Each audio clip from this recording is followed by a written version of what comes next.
Well, we almost lost you. We had a hard time getting the image, but we got it. We got you. Oh, hold on. We just heard Rick coming up the stairs. How'd you lose him? Dunno. He's stuck in the traffic. He's stuck in traffic. There's the Rickmeister. How are you? So, shall we jump straight in? Let's, Yep. yeah. Padme's veranda, with which is sort of outside inside. We were just wondering how exposed that is in terms of any aging or weathering or anything. The further you go back into it, the less distressed it is. Okay, fine. We have our sort of the two prongs of the art department, really. We have the Australian art department, which is the sort of, in a sense, the filmmaking side of the art department, and then we have the sort of conceptual side of the art department based at the ranch. Oh, I'm starting to do some set elevations and laying it out a little more clearly for art directors who will be down in Australia building the set.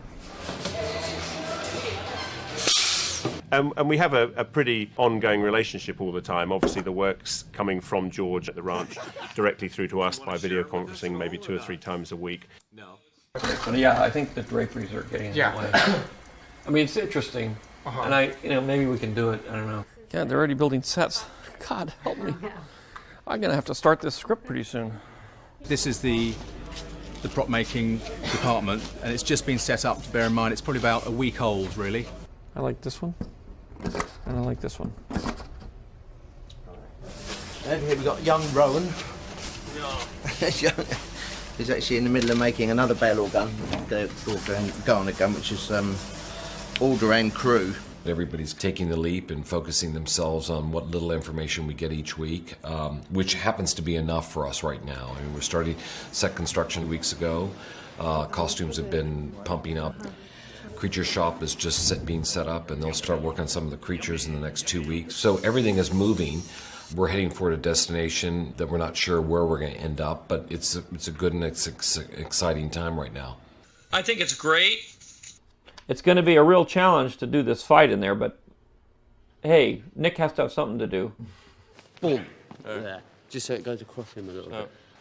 George usually gives me sort of free rein with the fights. I mean, he oversees everything, but we have come up with some ideas. George hasn't seen them yet, so what we usually do is try and test shoot everything, cut it roughly together and send it out to the ranch, and then hopefully get the okay from George, and then we're good to go.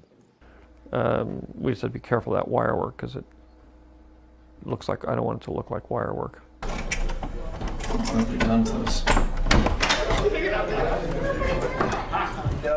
Hello! There you go. A first draft. Official first draft. Of course, there's a lot of cheating in there. A lot of they fight. Like cheating? What I want to do with Obi-Wan is I want to give him a haircut that's somewhere between where he is there and where he is here. Now the beard's really short, all around here, completely trimmed, and up here very... And that's way up there now. Oh, now the hair's, it's really high forehead. Yeah.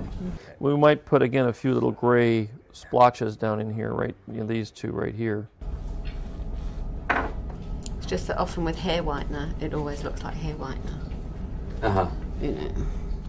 Because this is only 2 years, it's only 2 years after the last one, isn't it? It's obviously been a hell of a 2 years. Look at the state of me now. Anakin we have to deal with too. At this point, I think we say, what's dashing? Because we're bulking him up. So you just get it from... Yeah. Hayden's had to work out really hard, so he'll do 6 hours sword fighting, and then he'll do 2 hours of training, and then he eats about 6 times a day. I think it's too much. Too far? Yeah. Let's let his hair grow. They're on the other side of your profile. Anything like We want that. Go for it. I mean, that's sort of the same. His hair is still a work in progress. 2 days ago it was quite long. We had the little ponytail thing happening. Yeah, I'm just afraid that he'll see it and go, that's what we're going with. Okay. All right, guys. Have fun. All right, Have a good one. Blast. Good luck. It'll be hell until I get back, and when I get back, it'll be worse. All right.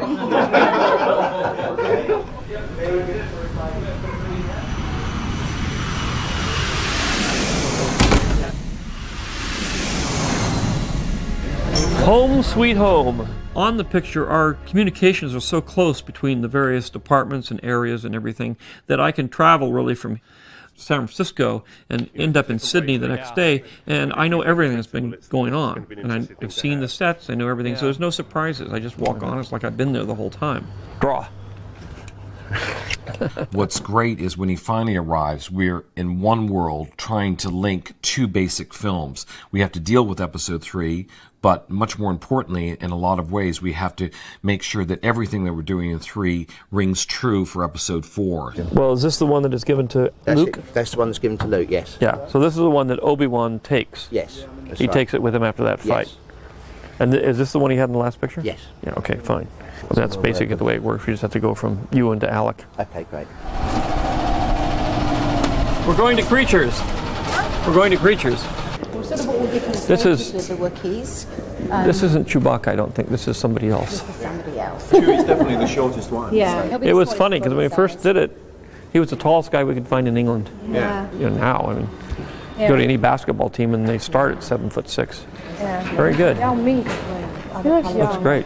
One of the bigger challenges, too, we had, especially in the last week, was to really define exactly how Obi-Wan and Anakin look. I wanted to take Obi-Wan from being a young Jedi to being a much more mature and older Jedi that is more reminiscent of the Alec Guinness character. Isn't it amazing how much you actually look like them? I mean, and that's that's you. That's me, but just with... It's just you with just a little bit of makeup. Oh, it's not, they haven't imposed Alec Guinness on there at all? No, that's you.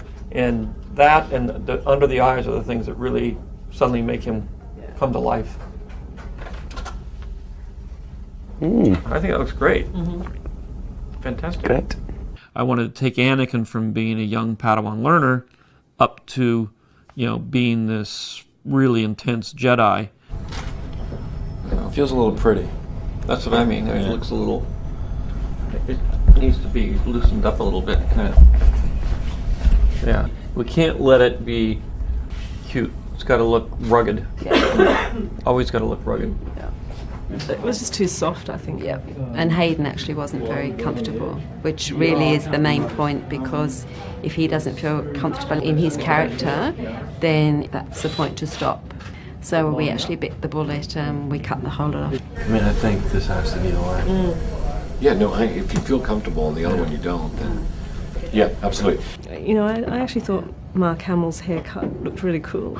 Yeah, it's like building a bridge and just connecting what they've done on either side and kind of fusing them together. There was this missing piece now of episode 3. People want to see all the pieces fall together so they can make that connection to the next 3 films. That's an episode 4 one. We have started to be able to tell the difference between some of them. On these plates down here, for Return of the Jedi, they've re-sculpted this, we've noticed. Although we've got a Hayden's head cast, until we start putting it on his body, we just don't know exactly what's going to happen. But we know that George wants to keep the scale the same. So this is a relatively early night for us, because normally we finish much later. But we're actually in good form because we've been working so hard that we're ready to shoot now. 1 week to go. So a script. More than Don't you like this? It's a script. I know, it's nice. Look. You've got. Look, I even got. Mine even came in a folder this time. Oh, very see, flashy. After all that fuss. Is this all outdoors? Is this the? This is outdoors. It's a whole outdoor area. Well, I mean, you can see this side is not finished, but that's indoors. This is outdoors. Okay. Okay, well, let's try it once. You'll be coming... Simultaneously, when George is rehearsing the dramatic scenes, he also, at the end of each day, has to go in and then work with both Ewan and Hayden in these stunt rehearsals. The guys would get so into it, and this would go on for hours and hours every day. To see 2 best friends fight hand-to-hand combat with each other, especially when you know that Anakin will kill Obi-Wan. Very, very powerful. Playing it against the way you... Just go Anakin, yeah. There's always something really exciting about the start of shooting. Everybody's so focused, the energy is really high, especially when it's a film that everybody's been waiting for 30 years to see. Yeah, and then you turn here. Here we go again. Yeah, that's fine. This is had my waking up. I'm in for it. You for that? Okay. Yeah, that's fine like that. Standing by to shoot, please. How's that? Yes, that's better, George. Yeah, that looks good there. Okay, we ready? Stand by to shoot, please. Rolling, 5 feet. B-23, take the doors. A camera, good luck everybody, kick some ass, let's do this in 60 days. Firing 2.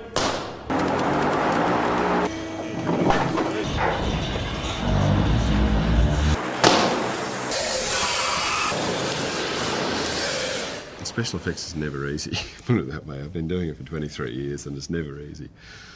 It's always, I mean, there's a lot of stuff that we've done before, but there's always problems. Okay, turn it off. Okay. Is that supposed to happen? No, that's not meant to happen. Okay, yeah, rehearsal, here we go. And action!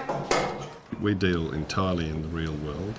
What can be shot in camera can be a huge cost saving. And they'll run in, and we'll be going up, and they're going to grab onto that wire and stuff. Now, how are you going to do that?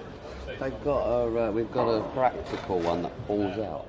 Digital technologies is just simply a different way of recording the material, and then a different way of manipulating it after you've recorded it.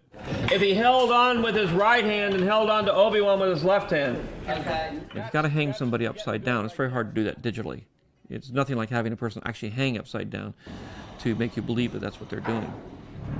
And great. Well, that's the right idea.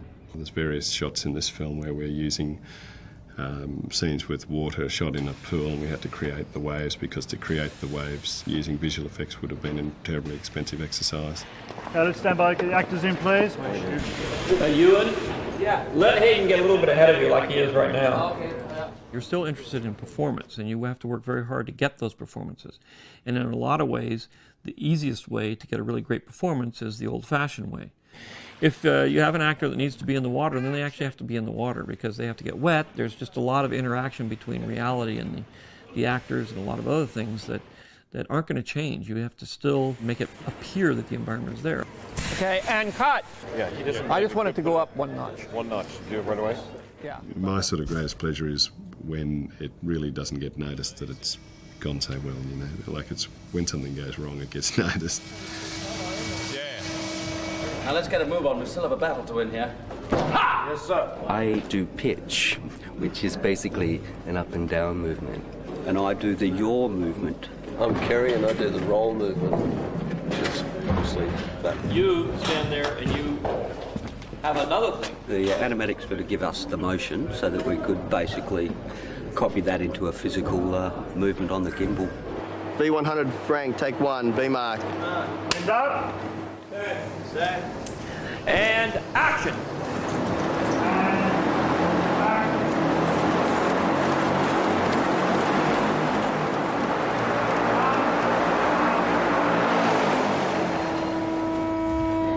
That's how it's done.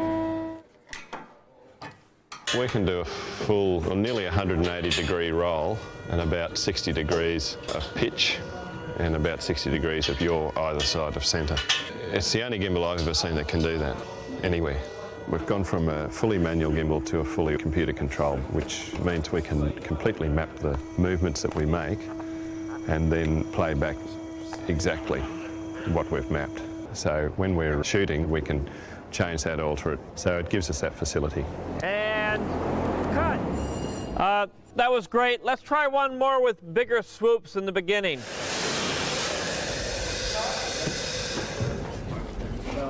We've got liquid CO2 bottles running onto all these different various outlets we have here.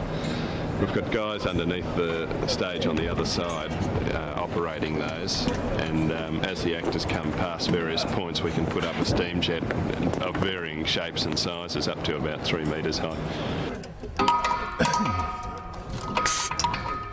Yeah, on the Matrix we spent a long time underneath a particular set, I seem to recall. It was like days. I was under there for a couple of days. It's not right if people keep bringing you food and cups of tea, but you sometimes get forgotten about under there. Somebody shoot, please. Set. Okay, fix up.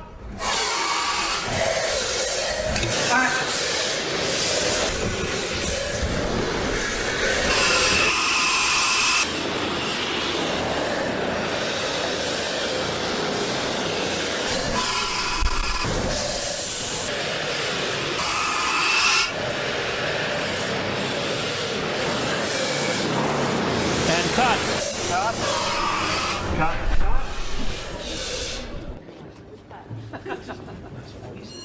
And they think that Ion does everything.